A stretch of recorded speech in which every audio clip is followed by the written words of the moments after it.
बिस्मिल्लाहिर्रहमानिर्रहीम। तमाम देखने और सुनने वालों को एहसान चौधरी का सलाम पहुंचे। दोस्तों, उम्मीद करते हैं आप जहां भी हैं खैरियत से हैं और महफूज हैं।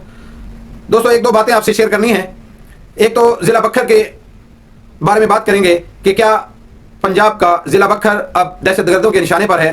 गुज़श्ता शब दाजल चेकपोस्ट पर, पुलिस चेकपोस्ट पर दहशतगर्दों ने हमला किया, जिसके नतीजे में 6 के करीब पुलिस एहलकार और राहगीर भी शदीद ज़ख्मी हुए और उन ज़ख्मियों में 2 पुलिस एहलकार उनकी शहादत हो चुकी। आज उनकी नमाज जनाजा भी अदा की गई और उनको अपने आबाई इलाकों में पूरे एजाज़ के साथ दफना दिया गया। IG पंजाब भी बखर तशरीफ लाए। अंदर भी जो ये बैठे हुए थे इनके भी ये इन्फेक्शन गया, वो शीशे के सारे मारी गए और इससे यहाँ तक रहा है कि शीशे भी इम्पैक्ट से टूटे हैं, वो बॉल बेरिंग वजह से टूटे हैं। जो ग्लास का इम्पैक्ट है, ग्लास सब बहुत ज़्यादा है, स्मेल भी यहाँ पे जैसे वो गाड़ी के शीशे जाए वकुआ पर भी हो गए और उन्होंने इस बात की पूरी यकीन दहानी कराई कि अब दोबारा बखर में ऐसी कार्रवाई नहीं होने देंगे। कानून नाफिज करने वाले इदारे पूरी तरह चौकस हैं और अब दहशतगर्दों को दोबारा मौका नहीं दिया जाएगा। जहां भी ये दहशतगर्द नजर आएंगे तो इंशाअल्लाह इनको इबरत का निशान बनाएंगे। शुक्रिया IG पंजाब साहब और बखर के तमाम सियासी कायदीन का भी कि जिन्होंने इस दुख की घड़ी में उन पुलिस एहलकार के फैमिलीज़ के साथ वक्त गुजारा और इजहार हमदर्दी किया। हम भी उन पुलिस एहलकारों के फैमिलीज़ के साथ अपना इजहार ताज़ियत करते हैं कि अल्लाह पाक उनके दर्जात बुलंद फरमाए और आपको भी अल्लाह पाक सब्र जमील अता फरमाए। तो दूसरी बात क्रिकेट के बारे में।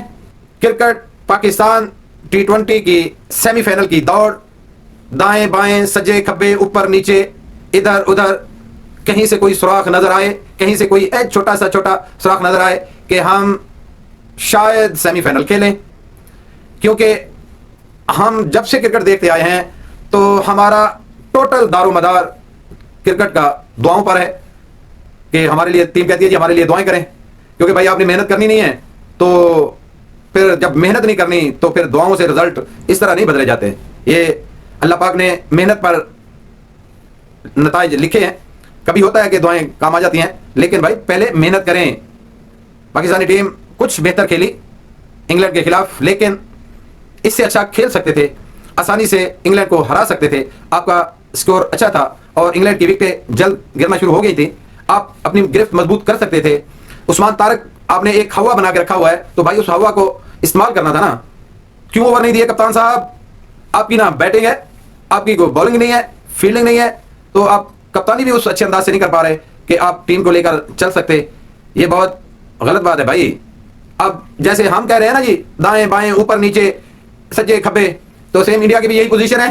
इंडिया खैर हमसे नीचे ही है क्योंकि उनका नेट रन रेट बहुत कम है, तो वो भी अब इसी सिचुएशन पर आके खड़े हैं। जो बड़े बड़े बुलंद बाला दावे कर रहे थे ना, अब वो भी दाएं बाएं सज्जे खब्बे इधर उधर भाग रहे हैं कि वो उसको हरा दे, ये हो जाए, ऐसे हो जाए, ऐसे हो जाए, ऐसे हो जाए, तो फिर शायद हम सेमीफाइनल खेल लें। तो ऐसे भाई जब अल्लाह का निज़ाम चलता है तो फिर हम भी खेल सकते हैं भाई। पाकिस्तान भी सेमीफाइनल खेल सकता है, लेकिन रिजल्ट मैच के बाद आएगा कि हमारी टीम क्या करती है। तो ये 30 करोड़ के करीब आवाम दुआएं तो भाई करती है आपके लिए, तो जब आप मेहनत ही नहीं करोगे तो फिर उस दुआओं से हम क्या रिजल्ट निकालेंगे? पहले मेहनत फिर दुआएं, पहले मेहनत फिर दुआएं भाई, फिर दुआएं।